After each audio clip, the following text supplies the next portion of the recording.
बातमी जळगावातली आहे। जळगावात प्रेमविवाहाचा राग मनात धरून एका तरुणाची हत्या करण्यात आल्याचा प्रकार घडलाय। पिंपराळा परिसरातल्या हुडको इथं ही घटना घडलेली आहे। मुकेश शिरसाट असं हत्या झालेल्या तरुणाचं नाव आहे। या हत्येनंतर हुडको परिसरात तणावपूर्ण स्थिती निर्माण झालेली आहे, त्यामुळे मोठा पोलीस बंदोबस्त तैनात करण्यात आलाय। या सगळ्याचा आढावा घेतलाय आमचे प्रतिनिधी सुमित देशमुख यांनी।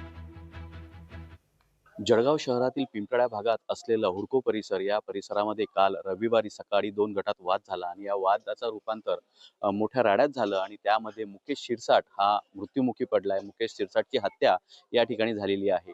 पोलीस चौकशी दरम्यान एक मोठी धक्कादायक गोष्ट समोर आलेली आहे, ते म्हणजे सैराट पिक्चरमध्ये घडलेल्या घटनेप्रमाणे प्रेमविवाहाच्या वादातून हा वाद झालेला आहे। गेल्या 5 वर्षापूर्वी प्रेमविवाह मुकेशने केलेलं होतं आणि हाच प्रेमविवाहाचा वाद या ठिकाणी घडलेला आहे।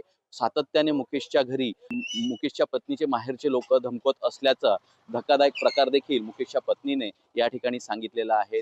पोलिसांमध्ये वारंवार कंप्लेंट करूनही, तक्रार करूनही त्यांच्यावर कुठल्याही प्रकारची कारवाई न केल्याचा धक्कादायक आरोप असा देखील मुकेशच्या पत्नीने या ठिकाणी केलेला आहे। आपण पाहू शकतो, आपण आहोत पिंपळा परिसरातील हुडको परिसरात असलेला गाडे चौक। याच गाडे चौकात हा वाद झाला होता।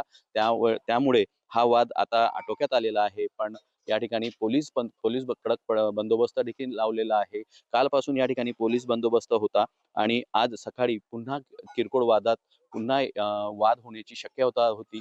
मात्र पोलिसांचा या ठिकाणी बंदोबस्त असल्यामुळे कुठलीही दुर्घटना घडलेली नाही। मात्र मुकेशची जी हत्या करण्यात आलेली आहे, त्या आरोपींना कठोरात कठोर शिक्षा मिळावी अशी मागणी मुकेशच्या परिवाराने व मुकेशच्या पत्नीने या ठिकाणी केलेली आहे। पोलीस आता यावर काय कारवाई करतं याकडे पाहणं आता गरजेचं ठरणार आहे। सुमित देशमुख, लोकशाही मराठी, जळगाव। लोकशाही मराठी ऐका, पहा, जागरूक रहा।